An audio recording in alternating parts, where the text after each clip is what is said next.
In the top stories, World Food Day celebrated under the theme Leave No One Behind. Week's activities to be held in observance of World Food Day. Attorney General Wilkin says CBI program is being reformed. We'll be back with the details after the break.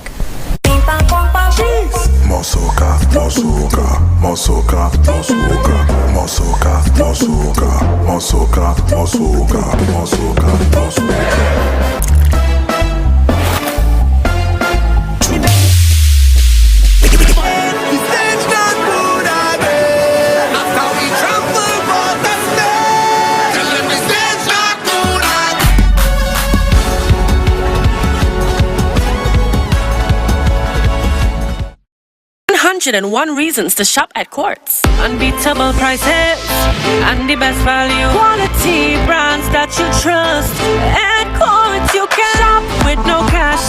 Credit is amazing. Pay in 90 days.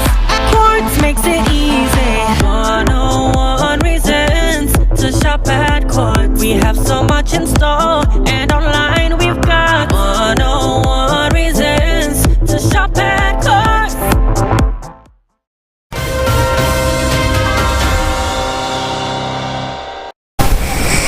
Hello and welcome to the ZIZ Channel 5 newscast. I'm Mervan Thompson.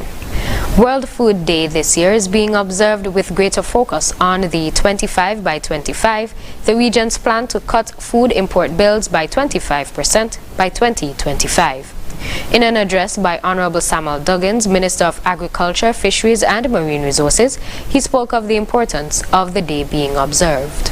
My ministry is collaborating with various farmer groups and cooperatives to ensure that support is provided and that no one is left behind. The purpose for celebrating World Food Day is to promote and encourage food security across the world in a time of crisis. The Food and Agriculture Organization has taken an important initiative to achieve this mandate. The World Food Day campaign helps with the dissemination of information about the importance of effective agriculture production systems and policies which the government will implement to ensure that there is safer and nutritious food for everyone. There are 4 pillars that the ministry will focus on for the transformation of agri-food systems. They are better production, better nutrition, better environment, and a better life. According to the minister, agriculture rebounded despite the COVID-19 pandemic. Despite the challenges that many countries faced during the COVID-19 pandemic, the agricultural community has increased tremendously, and this is a clear sign of the resilience and important role the sector plays in our communities. Food security is historically more important than ever before, as we witness increases in fuel prices and supply chain challenges due to the ongoing conflict and climate change. These changes must be recognized when building sustainable food systems in our respective countries. For a more specific response to the path of food security and food safety in St. Kitts and Nevis, we have committed to the 25 by 25 agenda, which will see major food import reductions. This, he said, means more revenue for the country and better livelihoods for people. Relatedly, as this week is being observed with activities to celebrate World Food Day, the Ministry of Agriculture, Fisheries and Marine Resources will be hosting several activities. Some include visits to Sadler's Secondary and Cradle's Nursery at 8 a.m. on Monday, 8:30 a.m. on Monday, a fish aggregating devices exhibition at the Department of Marine Resources from 9 a.m. to 2 p.m. on Wednesday, a food drive at 10:30 a.m. on the Island Bay Road, and the Agri-Night Market from 5 p.m. to 10 p.m. at the public market. Both events are being held on Friday. The week wraps up on Saturday with a food fair cook-off and a rabbit fest on Saturday. And finally, on the local scene, Attorney General and Minister of Justice and Legal Affairs Honorable Garth Wilkin says that the government of St. Kitts and Nevis is strengthening and improving its Citizenship by Investment (CBI) program for enhanced sustainability. He said the CBI program must be administered so that all stakeholders can have an equal opportunity to benefit, and as such, improved investment options are being formulated to be implemented.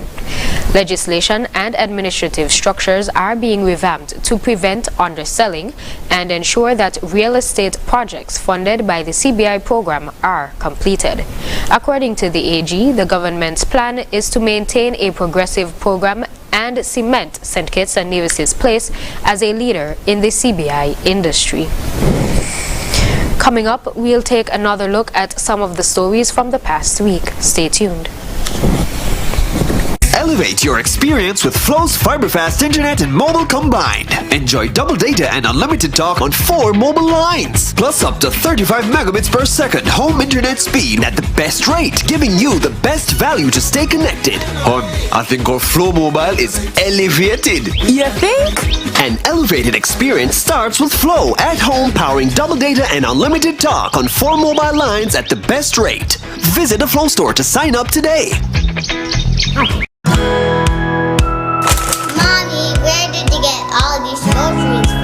When my mom was a child, my grandma was only able to provide just what they needed.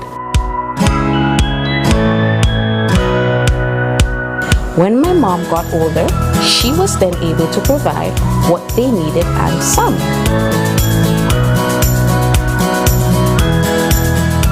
But now, with FlexPay, I am able to get everything we need and lots more with cashback.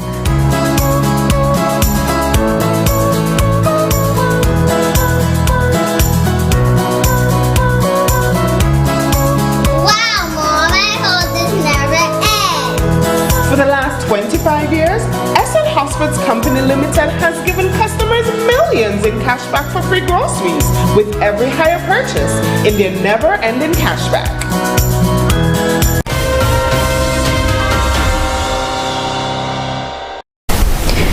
This week, police laid charges in a major drug bust and are investigating an incident where 2 persons died. Here are those stories. The police have provided an update on an incident that occurred at a residence at Ramsbury Quarter Code in Nevis, in which 2 individuals were fatally wounded and another was seriously injured. Sometime after 1 p.m. on Monday, October 10th, the police responded to a report that someone's house at Ramsbury Quarter Code was on fire and that an individual was inside. Upon arrival at the scene, fire and rescue officers were extinguishing a fire which engulfed a house. Once the fire was extinguished, the police conducted a search of the structure. Inside, they discovered the burnt body of a female lying in the living room and the body of a male lying in the bathroom. The male had since been identified as 37-year-old Stanford Azor, a national of Guyana, who resided at a separate residence at Ramsbury Quarter Code. The police will use DNA samples to positively ascertain the identity of the female. Investigations so far have also revealed that Sharon Litch of Craddock Road had undergone emergency surgery for a stab wound, which she received after intervening in an altercation that occurred at the residence, which had later been destroyed by fire. She is now warded in stable condition at the Alexandra Hospital. Personnel from the forensic department processed the scene and collected items of evidential value. The details of what took place are currently unclear. Investigations into the matter are ongoing. The police are urging persons with information about the incident to contact the Charlestown Police Station at 469-5391, the nearest police station, or the crime hotline at 707. 5 crew members of the MV Elizabeth C, who were taken into police custody as a result of the recent major drug bust, have been charged by both the Royal St. Christopher and Nevis Police Force and the St. Kitts and Nevis Customs and Excise Department. The police have charged Dessou McFarlane and Ronald Olivier of Grenada, along with Peter Scotland, Salim Ali, and Michael Jack of Trinidad and Tobago, for the offences of possession of cannabis with intent to supply, importation of cannabis, possession of cocaine with intent to supply, possession of cocaine, and importation of cocaine. Customs officials have charged the men for the offenses of fraudulent evasion of cannabis, fraudulent evasion of cocaine, concealment of cannabis, concealment of cocaine, and false declaration of documents. McFarlane received an additional charge for the offense of modification of the vessel for the purpose of concealment. They were charged on October 7th and have been remanded at His Majesty's prison. Creatives are to be the beneficiaries of the creative sector following a press conference held on Thursday. Here's that story. The Ministry of Creative Economy and the Eastern Caribbean Collective Organization for Music Rights, ECHO, is embarking on a public awareness campaign to enlighten music composers and users of their respective rights. 2 public consultation meetings will be held next month. The first on November 1st at NEMA and the second meeting on the 2nd at NEPAC in Nevis. Both events start at 6 p.m. Speaking at a press conference on Thursday, Registrar of the Intellectual Property Office, Gian Williams, spoke about the paying of licenses, which is seemingly a new discomfort in the public domain of copyright infringement. It's becoming an issue because the owners are now realizing that their work is being used without compensation to them. So this is why it's becoming an issue. We really want people to understand that this is not something new. This is not something that we don't want people to start saying the AG just come in and he started bringing new laws. This is something that, as he said, the act was passed in 2000. It came into effect in 2022. So the frame, 2002. Yes, thanks. And so we understand that the framework has always been there. Minister of Creative Economy Honorable Samuel Duggins reminded that licenses are not unique, saying he is committed to meeting standards. And in that we recognize there's some area for change and development, and also a greater need for awareness. Our ministry will do its part to help raise awareness and lead by example. And I know that the IP office and also, by extension, the wider Ministry of Justice and Legal Affairs will also do its work in promoting awareness to the efforts and support ECHO's attempt to do the same. Meanwhile, ECHO Director in St. Kitts, Vanaldorine Francis, explained the link between users and owners of music. ECHO collects the fees by using licenses to music users, granting them permission and authority to the restrictive acts as defined in the Copyright Acts of the region, including public performances, broadcasting, communication to the public, reproduction, etc. ECHO represents millions of composers, authors, and publishers of music across the globe through reciprocal agreements with similar societies in the Caribbean, United States, Canada, United Kingdom, Netherlands, France, Switzerland, Sweden, Japan, and Spain, to name a few. Therefore, ECHO distributes royalties to other CMOs internationally with whom ECHO has reciprocal agreements. According to Minister Duggins, a study conducted in 2010 by the World Intellectual Property Organization found that 6.6% of GDP, or $97.8 million, was due or dependent on the creative economy. He pledged the government's support through the Ministry of Legal and Justice Affairs and the Intellectual Property Office.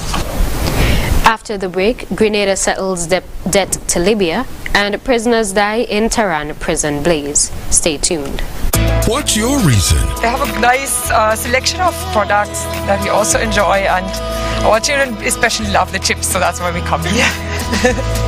What's your reason? I find the stuff them here is more cheaper and it's clean. There's always a great reason to shop at Hortsport's Value Mart IGA. Visitor here, and I love the supermarket. Hortsport's Value Mart IGA. It's more convenient for me, just because I live there at Canary. Shop smart, Value Mart.